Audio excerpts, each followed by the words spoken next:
Πολωνικής. Εκ μέρους του Δημάρχου του κυρίου Ξίδη είναι αντιδήμαρχος παιδείας η κυρία Κούτρα. Εκ μέρους της κυρία Πολίνα Κεσσαριανή, αντιδήμαρχος της Κεσσαριανής, ευχαριστούμε πολύ. Καθώς επίσης και ο πρώην διευθυντής του Δευτέρου Γυμνασίου Κολαργού, ο κύριος Μαλάου. Drugiego Gimnazjum Kolargo uważam, że jest to wspaniałe przedsięwzięcie.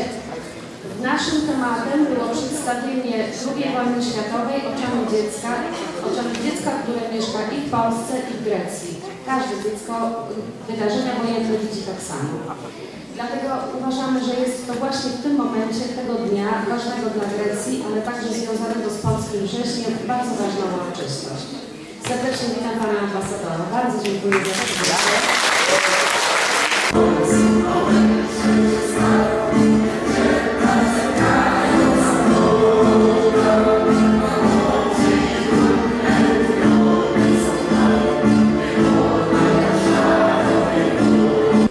Το πρώτο πολεμικό ανακοινωθέν έλεγε τα εξής. Οι Ιταλικές στρατιωτικές δυνάμεις προσβάλλουσιν από τις 5:30 σήμερον τα ημέτερα τμήματα προκαλύψεως της ελληνοαλβανικής μεθορίου. Με ποτάμι, ανθρώπινη σκηνή, που δόξα της ανήκει, θυσία αληθινή που έφερε τη νίκη.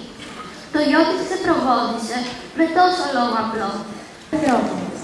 Καταδίκαζαν τους πολίτες των πόλεων και των χωρικών να υποφέρουν βάναυσα από ελλείψεις τροφίμων και από ασυντία. Απαγόρευαν στους Πολωνούς να μπαίνουν σε κινηματογράφους και σε εστιατόρια. Με διέταξα και έκανα εισβολή, ποδοπατώντας στο βιέσιο και κάνοντας ερήπια τα προδόσματα. Και έκανα εισβολή